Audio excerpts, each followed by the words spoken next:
में क्या बनाया जाए और क्या बेचा जाए, इसको लेकर इस्लाम का दखल बढ़ता जा रहा है। आप यूं समझिए कि हिंदुस्तान और दुनिया के बाजार में ये अपनी तरह का पहला धार्मिक हस्तक्षेप है।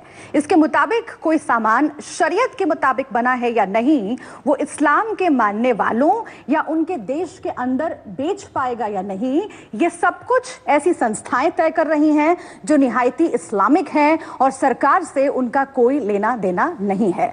अब इसे आप ऐसे समझिए कि एक संस्था है, इंटरनेशनल हलाल एक्रेडिटेशन फोरम, जो दुबई में है, और वो जिन कंपनियों को सर्टिफिकेट देगी उन कंपनियों का सामान अरब देशों में बिकेगा।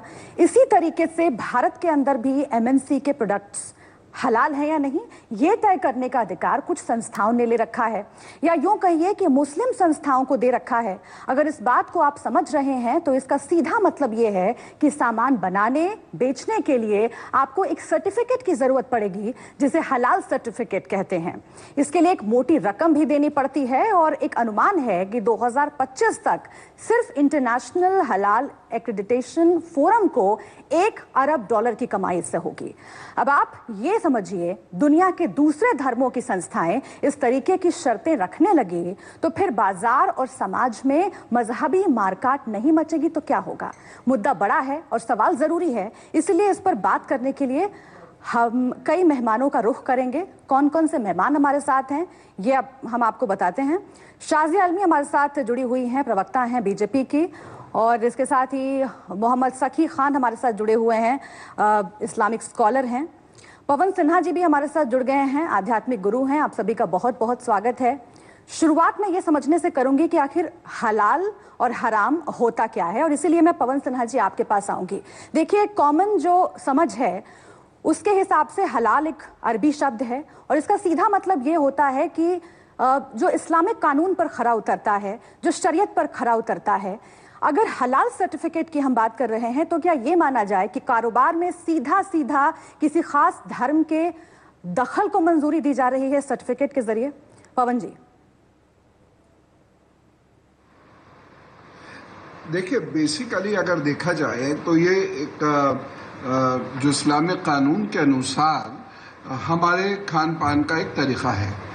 तो कोई भी चीज़ जो सुन्नत है या कोई भी चीज़ जो हलाल है उसका उपयोग करना चाहिए, और ये बड़ी अच्छी बात है कि इसमें एक निश्चित तरीका है किसी चीज़ को काटने का, ज़िबह करने का, किसी चीज़ को खाने का एक निश्चित तरीका है। लेकिन अब ये तरीका, इसका इस्तेमाल गलत होना शुरू हुआ। मॉरिशस में कुछ 57 देश मिलते हैं और कहते हैं इकोनॉमी को बूस्ट करने के लिए अब वही चीज इन 57 देशों में बिक सकती है जिस पर हलाल की मोहर लगी होगी, और इसमें नमकीन भी है, इसमें मेकअप भी है। और आपको यकीन नहीं होगा, कोच्चि जैसी जगह में एक हाउसिंग सोसाइटी में भी इस सर्टिफिकेशन की जरूरत पड़ी। इस सर्टिफिकेशन के बेसिस पे वहाँ मकान बन रहे, वो सोसाइटी बन रही है। ये जो है, ये रिलीजियस इकोनॉमी जो बिल्कुल नहीं होना चाहिए, अब दुनिया उस तरफ जा रही है। 57 देश बहुत बड़ी संख्या है, और इस 57 देशों की नंबर 2 की पॉपुलेशन है पूरी दुनिया में। अगर इसका इकोनॉमाइजेशन हो गया, ये मार्केटाइजेशन अगर अलग तरीके का हो गया तो इसके बहुत भयंकर परिणाम निकल जो व्यवसायीकरण की आप बात कर रहे हैं उस पर मैं आऊंगी सर। इस बीच में मोहम्मद सखी खान राठौड़ का रुख कर लेना चाहती हूँ, इस्लामिक स्कॉलर हैं। खान साहब, हम इसे दो तरह से समझें। एक तो ये कि सिर्फ क्या ये मांस से बने जो प्रोडक्ट हैं उन पर इस्तेमाल किया जाता है, उनके लिए सर्टिफिकेशन प्रोसेस है, या फिर जो बात पवन सिन्हा जी कह रहे हैं कि बाकी भी प्रोडक्ट्स हैं जिनको हलाल सर्टिफिकेट की जरूरत पड़ती है और वो मिल रहे हैं, उसमें कॉस्मेटिक प्रोडक्ट से लेकर कपड़े, सत्तू जैसे जो प्रोडक्ट हैं वो भी शामिल हैं। लेकिन मेरा सवाल आपसे ये है, अगर हम मांस की भी बात करें, मीट की भी बात करें, एक पिछले दिनों एक बहुत ही ऐसा वाकया आया जिसने पूरे देश का ध्यान अपनी तरफ खींचा। मैकडोनल्ड को लेकर के वो पूरा विवाद शुरू हुआ। मैकडोनल्ड ने ये ट्वीट किया कि हमारे यहाँ जो भी मांस बिकता है वो सब हलाल है। अब आप मुझे ये बताइए कि क्या किसी एक धर्म की भावना का ख्याल रखा जा रहा है और उसके लिए बाकी धर्म की जो भावनाएं हैं उसको ताक पर रखा जा रहा है? बाकी धर्मों की भावनाओं का अगर उस तरीके से ख्याल नहीं रखा जा रहा है तो इसे क्यों न माना जाए कि ये इस्लामीकरण की कोशिश है? खान साहब। देखिए, मैं सबसे बड़ी बात ये बताते हैं, शरीयत का एक इम्तियाज है। शरीयत के मामलात बिल्कुल अलग हैं। ये हलाल कोई भी चीज हो, चाहे वो मीट हो, चाहे कपड़े से ताल्लुक रखने वाली चीज हो, चाहे वो मेकअप से ताल्लुक रखने वाली चीज हो, ये सिर्फ मुस्लिम के लिए कहा जा रहा है, ना कि किसी आम आदमी पर थोपा जा रहा है। अलबत्ता हलाल के जहां तक मामलात हैं, वो मुसलमान के लिए ये शरीयत का पालन करना, शरीयत मुताहरा का ख्याल रखना, हलाल खाना, ये हमको पैगंबर इस्लाम सल्लल्लाहु ताला अलैहि वसल्लम ने सिखाया है।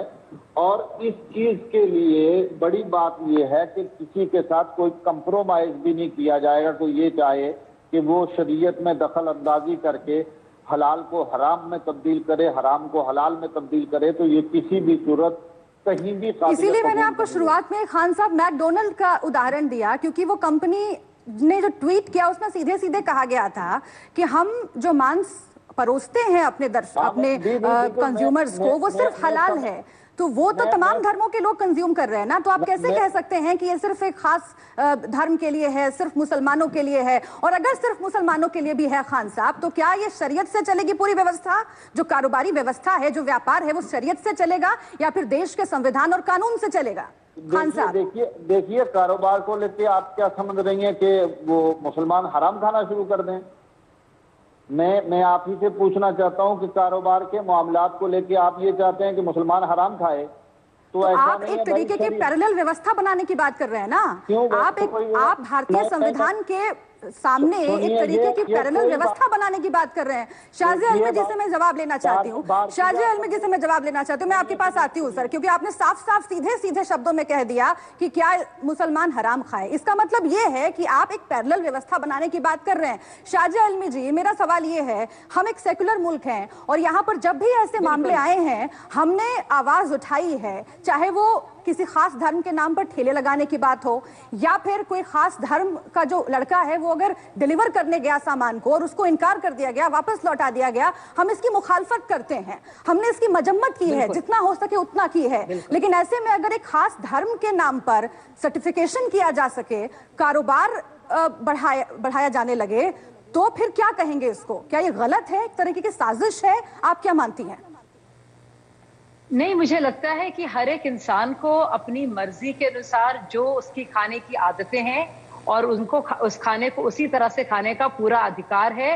और जब भी हम किसी भी इस तरह की उलझन में फंसते हैं, हमारे पास एक किताब है, वो है संविधान। संविधान में साफ साफ है कि किसी भी तरह से कोई डिस्क्रिमिनेशन या पक्षपात नहीं होना चाहिए। मैं सखी साहब से इस बात को कहूंगी कि जब तक ये सर्टिफिकेशन का जो सिलसिला आप शुरू कर रहे हैं, अब से पहले तो हम लोग खा ही रहे थे ना, हिंदू भाई हमारे और मुस्लिम भाई हमारे और सिख भाई सब अब खा रहे थे ना खाना अपनी पसंद का। तो इस सर्टिफिकेशन के लिए और उसको बिजनेस, इसका व्यवसाय बनाने की क्या जरूरत है? लोग जानते हैं। आप देखिए, मैं यूपी के परिवार से हूँ, एक मौलाना की बेटी हूँ, लेकिन हमारे अब्बा ने बाकायदा सिखाया और बताया कि बीफ खाना या गलत है, क्योंकि हमारे इतने हिंदू भाई हैं, देशवासी हैं, ये उनकी जो सेंटिमेंट्स है, जज्बात के साथ ये खिलवाड़ होगा। तो आज तक हमने ना तो देखा, ना ही उसको खाने की किसी ने कोशिश की, क्योंकि अंडरस्टैंडिंग थी हम लोग में। तो ये और ये जरूरी है कि हम एहतराम करें हर एक मजहब का। वैसे आपके सामने अगर कोई ऐसा खाना खाए या मजबूर करे आपको खाने के लिए जो आपके लिए गलत हो, और रमजान के 5 महीने में मैं कहना नहीं चाहूंगी उस शब्द को, लेकिन आप समझ रहे हैं किस लफ्ज की मैं बात कर रही हूँ और किस जानवर की मैं बात कर रही हूँ। आपको कितनी तकलीफ होगी? तो मापदंड बराबर से होने चाहिए सबके लिए। शुद्ध शाकाहारी व्यंजन मिलता है हमारे भोजनालय में, वो लोग जाते हैं और खाते हैं।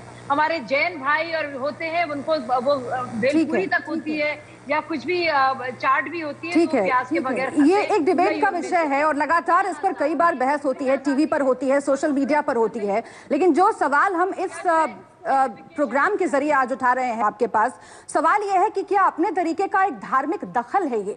क्योंकि आपने शुरुआत में ही जिक्र किया 57 देशों का, जो ऑर्गेनाइजेशन ऑफ इस्लामिक कॉरपोरेशन के देश हैं और एक बड़ी आबादी मुसलमानों की है। वो देश किस तरीके के कट्टरपंथ पर काम करते हैं, कट्टरपंथ के साथ जीते हैं, वो सब हम जानते हैं। सऊदी अरेबिया में किस तरीके का इस्लामिक कानून है, हम सब लोग जानते हैं। क्या इस तरह के एक सर्टिफिकेशन के जरिए उसी सोच को सब जगह निर्यात करने की ये साजिश है अपने प्रोडक्ट्स के साथ साथ। पवन जी।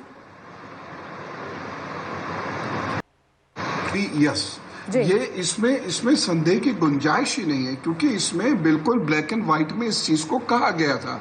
ये सारे देशों ने कहा था कि अगर आपको इकोनॉमी को बूस्ट करना है तो 57 देशों को एक साथ आना होगा, और जिसमें कुछ कंडीशंस हैं, और एक कंडीशंस ये भी थे उसमें कि सभी 57 देशों को एक अपना सर्टिफिकेशन होगा, उस सर्टिफिकेशन वाले प्रोडक्ट्स का ही इस्तेमाल करना होगा, और उसमें हल्दीराम जी भी आते हैं, उनके आलू चिप्स भी आते हैं, तो एक बहुत पॉपुलर ब्रांड का मैदा तक आता है। अब बताइए हलाल का मतलब इनसे कहां से निकल आया? पतंजलि को भी हलाल सर्टिफिकेट लेना पड़ा। अब देखिएगा, अभी तो कपड़ों पर भी आएगा, बिल्डिंग्स पर भी आने लगा। जी हाँ, तो ये पूरा एक सिस्टम है, और इसे जमायत हिंद भारत में गवर्न कर रहा है। वो एक एनजीओ है, और वो कोई गवर्नमेंट बॉडी नहीं है। और हमारे एफएसएसएआई जब एक गवर्नमेंट बॉडी है, वो सर्टिफाई कर रही है, तो प्योरिटी की अपने आप एक मिसाल बन जाती है, सर्टिफिकेशन हो जाता है। सरकार की अपनी एक यही सवाल लेकर मैं खान साहब के पास जाती हूँ, उसके बाद मैं शाजिया जी आपके पास आऊंगी। ये बहुत महत्वपूर्ण सवाल आपने पवन जी उठाया है, आपने पूरी रिसर्च की है इस पर, मैं आगे भी आपसे इस पर बात करूंगी। लेकिन जो कि आपने एफएसएसएआई का जिक्र किया, एक बाकायदा सरकारी बॉडी है, गवर्नमेंट बॉडी है, जो ये तय करती है कि कौन सा खाना ठीक है, कौन सा खाना ठीक नहीं है, किसको सर्टिफिकेट मिलना चाहिए, किसको इजाजत नहीं मिलनी चाहिए। खान साहब, अगर ऑलरेडी इस तरह की गवर्नमेंट बॉडी मौजूद है, तो फिर क्यों किसी खास धर्म के आधार पर यह तय किया जाए कि कौन सा खाना बाजार में जाएगा, कौन सा खाना नहीं जाएगा? और मुझे आप ये बताइए कि भारत जैसे सेक्युलर देश में अगर हर धर्म के हिसाब से ये होने लगे, तो फिर उस संविधान की जरूरत क्या रह जाएगी, उस गवर्नमेंट बॉडी की जरूरत क्या रह जाएगी जो इस तरह के फैसले लेती है? क्या इस्लाम के आधार पर तय होगा सब कुछ? कुछ मुल्ला मौलवियों के आधार पर तय होगा ये सब कुछ? मैडम, खान साहब, का मसला नहीं है, मसला इस्लाम का है। मैंने सबसे पहले आपको ये बतलाया कि हमको अधिकार दिया है इंडियन लॉ ने, हम अपने मजहब के तहत पूरी आजादी के साथ जी सकते हैं। मजहब इस्लाम में ये मीट के मामलात को लेके बहुत कड़े मामलात है। जब तक किया जाएगा, उसे शरीयत इस्लामिया ने सर, आपकी दिक्कत यह है ना कि आप हर चीज में शरीयत को ले आते हैं। जिस देश में शरीयत के हिसाब से चल रहा है पूरा समाज, वहां पर क्या स्थिति है वो अगर मैं आपको गिनवाने लग जाऊं तो आपके लिए डिफेंड करना मुश्किल हो जाएगा सर। इसीलिए मैं आपसे पूछ रही हूँ, इसीलिए मैं आपसे खान साहब पूछ रही हूँ, आप ये कह रहे हैं कि इस्लाम के लिहाज से, आप ये कह रहे हैं इस्लाम के लिहाज से, लेकिन मुझे ये बताइए कि जो बाकी प्रोडक्ट्स हैं, जो खाने पीने के बगैर, जो खाने पीने के अलावा जो प्रोडक्ट्स हैं, लिपस्टिक हलाल मिल रही है सर, सत्तू हलाल मिल रहा है सर, कपड़े हलाल मिल रहे हैं। अगर इस तरह के जो कंपनीज हैं, इस तरह की जो प्रोडक्शन कंपनीज हैं, वो अगर इस तरह के सर्टिफिकेट्स ले रही हैं, आप इसको गलत मानते हैं ना? सुनिए मेरी आप इसको गलत मानते हैं कि नहीं मानते? मेरी बात सुन लीजिए, पहले सुन लीजिए। जिसको इस्लाम ने मेरे लिए, मेरी बहन बेटी के लिए हराम करार दिया है, सो कोई करोड़ बार उसे इस्तेमाल करने की बात कहे तब भी इस्लाम में उसे हराम माना गया है, तो कभी हलाल नहीं माना जाएगा। इसलिए एफएसएसएआई को आप मानते हैं कि नहीं? इस तरह की संस्थाओं को आप मानते हैं कि नहीं? ये जो गवर्नमेंट ऑर्गेनाइजेशन है जो सर्टिफिकेट देती है खाने पीने की चीजों को लेकर के, इसको आप मानते हैं कि नहीं खान साहब? नहीं, मैं क्यों मानूंगा साहब? अच्छा, आप नहीं, आप इस देश के कानून को नहीं मानते हैं, आप इस देश के कानून को, इस देश की सरकारी संस्थाओं को नहीं मानते हैं। आप मुझे बताइए ना, आप कितना नुकसान कर रहे हैं यहाँ पर बैठकर अपने मजहब का, क्या आपको इल्म भी है इस बात का? मुझको बताइए, मैं ऐसी किसी चीज को कैसे मान लूंगा जो मेरे मजहब के खिलाफ होगी? पवन सिन्हा जी, अच्छा पवन सिन्हा जी, मैं आपके पास आऊंगी, लेकिन मुझे लगता है शाजिया जी आपको इसका जवाब देना चाहिए। शाजिया जी आपको इसका जवाब देना चाहिए। इस तरह के जो लोग हैं वो कितना नुकसान कर रहे हैं मजहब का, जो सीधे तौर पर ये कहते हैं कि किसी सरकारी संस्था को मानते ही नहीं है, जो सर्टिफिकेशन कंपनी है उसको मानते ही नहीं है। मुसलमान थे भाई हमारे, जी जी, बड़े भाई हमारे, आप बताइए, जब ये सर्टिफिकेट बांटने वाले लोग नहीं आए थे, उतरे थे अपना बिजनेस का मॉडल लेकर, तो अब उससे पहले कोई कम मुसलमान थे? आप कोई कम मुसलमान तो नहीं थे ना आप। तो आप क्यों चाह रहे हैं एक अलग से एक बॉडी बैठे आप क्यों लोगों को दिखाना चाह रहे हैं कि आप अपनी सोच और अपने एक पैरेलल ढंग से अपना ही कोई इंतजाम करना चाह रहे हैं? आप कब तक आप मुसलमान रहे, तभी क्या दिक्कत हो जाएगी सर्टिफिकेशन के लिए लोग आएंगे? मतलब मुझे मालूम नहीं है कि आपका मेरी बात को वो समझने की कोशिश नहीं कर रहे हैं सही तरीके से। कैसे हो जाएगा अगर सर्टिफिकेट लिया हुआ आपको मीट नहीं मिलता है? आप जो दुकान चुनेंगे, दुकान से पता चल जाता है साफ साफ कि कौन सा किस तरह का मीट है। आप क्यों इस तरह के बॉडीज को और इस तरह की सोच को बढ़ावा देंगे? देखिए, मुझे दिक्कत इससे नहीं कि कुछ लोग ऐसा करना चाह रहे हैं, लेकिन जो जहनियत है ना कि हम अलग हैं, पूरा एक तरह से अलगाववाद पैदा करना, अपनी आइडेंटिटी को प्रोटेक्ट करना, जैसे कि आप पर कोई आक्रमण हो रहा है, आप इस तरह से क्यों देख रहे हैं हर एक चीज को? अब तक कोई आप कम मुसलमान थे भाई हमारे? हम लोग कोई कम मुसलमान थे? हमारे हिंदू भाई कोई कम हिंदू थे? क्यों आपकी सर्टिफिकेशन वगैरह की जरूरत पड़ गई? अब मुझे समझ में नहीं आ रहा है कि आप छोटा सा जवाब आपको लगता है कि भारत की कोई भी बॉडी किसी तरह से डिस्क्रिमिनेशन कर सकती है? कोई भी भारत का इदारा आपने अपनी बात रखी। खान साहब, छोटा सा जवाब मैं चाहती हूँ और उसके बाद पवन जी के पास जाऊंगी। खान साहब, जो बात शाजिया कह रही हैं उनका आप क्या? देखिए सुनिए, सर्टिफिकेशन की बातें करते शाजिया जी, ठीक है शाजिया जी, अब सुन लेते हैं जरा खान साहब को। खान साहब, आपके पास क्या जवाब है? शाजिया इल्मी जी, सुनिए मेरी बात सुनिए। मैं आपकी बात को समझ रहा हूँ। मेरे ख्याल से मैडम मेरे शब्दों को समझने में या तो ताखीर कर रही है या फिर इनको उर्दू नहीं आती है, तब जाके इन्हें दिक्कत हो रही है। पहले मेरे बात को सही माने में समझ ली। आप ही जानते हैं भाई साहब, शाजिया जी एक मिनट। शाजिया इल्मी ने अभी जो मामलात कहे हैं, आप इनको सही समाप्त कर रहे हैं। इस दुकान पर कौन सा मीट बिक रहा है, इससे मेरा कोई लेना देना नहीं है। एक नॉन मुस्लिम महल्ले में नॉन मुस्लिम आदमी मीट बेच रहा है, मेरा कोई उससे ऐतराज नहीं है, मैं वहां से नहीं खरीदूंगा। इसलिए कि मुझको ये जब तक तहकीक नहीं हो जाएगी कि ये हलाल मीट है कि नहीं है, मुझको नहीं खरीदना है। ये मुझको शरीयत जब तक प्रूफ नहीं होगा, अगर वो प्राइम मिनिस्टर ऑफ इंडिया भी देगा तब भी हलाल नहीं होगी, मैं नहीं लूंगा। ये मुझको मेरे इस्लाम ने साफ साफ कह रहे हैं शाजिया, ये साफ साफ कह रहे हैं कि इनके लिए भारतीय संविधान से ऊपर भी कोई चीज है और इनको कोई मतलब नहीं है कि कानून क्या कहता है, इनको कोई मतलब नहीं है कि सरकारी संस्थाएं क्या कहती हैं इनको। ठीक है, मैं आप लोगों के पास वापस आती हूँ। पवन जी, अपना धर्म निभाइए, लेकिन उसको आप किसी और पर नहीं थोप सकते। बिल्कुल, ये मैं कह रही हूँ। धर्म एक बहुत ही निजी विषय है, धर्म एक बहुत ही निजी विषय है और इसे किसी पर थोपने का अधिकार किसी को नहीं है, न किसी कानून के जरिए और न इस तरह के किसी सर्टिफिकेशन के जरिए। एक सेकंड, मैं आप लोगों के पास आती हूँ, लेकिन पवन जी का रुख करना जरूरी है। एक सेकंड शाजिया, एक सेकंड, मैं आती हूँ आप लोगों के पास। एक सेकंड, मैं आती हूँ आप लोगों के पास। पवन जी, एक रॉयटर्स की रिपोर्ट है जो कि इसका जिक्र करना बहुत जरूरी है यहाँ पर। देखिए, अभी जो दुनिया भर में खाद्य पदार्थों का जो बिजनेस है, उसमें 10% हलाल प्रोडक्ट जो है उसका हिस्सा है और आने वाले दिनों में वो और बढ़ेगा, बहुत हद तक बढ़ेगा। ये रिपोर्ट इस तरफ इशारा करती है। कंपनियां जो हैं, चाहे वो भारत में हैं या फिर दूसरे जो गैर मुस्लिम मुल्क हैं, वहां पर जो कंपनियां हैं, उनको ये लगता है कि अगर वो इस तरह की मानसिकता को फॉलो नहीं करेंगी या फिर इसको नज़रअंदाज करेंगी तो उनको बिजनेस में नुकसान हो जाएगा। क्या इसकी आड़ लेकर के इस्लामिक सोच को, उन देशों के सोच को जो कि सऊदी अरब की हम बात कर रहे हैं, कतर की हम बात कर रहे हैं, लीबिया की बात कर रहे हैं, उसको बाकी देशों पर, दुनिया के बाकी हिस्सों पर थोपने की ये कोशिश है, उस बिजनेस सेंस का इस्तेमाल करके, उस बिजनेस फेयर का इस्तेमाल करके? पवन जी, देखिए, बड़ी सीधी सी कैलकुलेशन है और वो ये है कि मान लीजिए हिंदुस्तान में 20 करोड़ हमारे मुसलमान भाई बहन हैं। ये 20 करोड़ लोग एक नियम के अनुसार एक ख़ास किस्म के से ज़िबाह किए हुए मीट को ही खाते हैं, इसमें कोई दिक्कत नहीं है, ठीक है। लेकिन अब क्या होगा, ये सब चीज़ें लोगों के सामने लाने के बाद इकोनॉमी का जो इस्लामाइजेशन किया जाएगा, इस्लामीकरण जो किया जाएगा इकोनॉमी का, उससे क्या होगा सुनिए।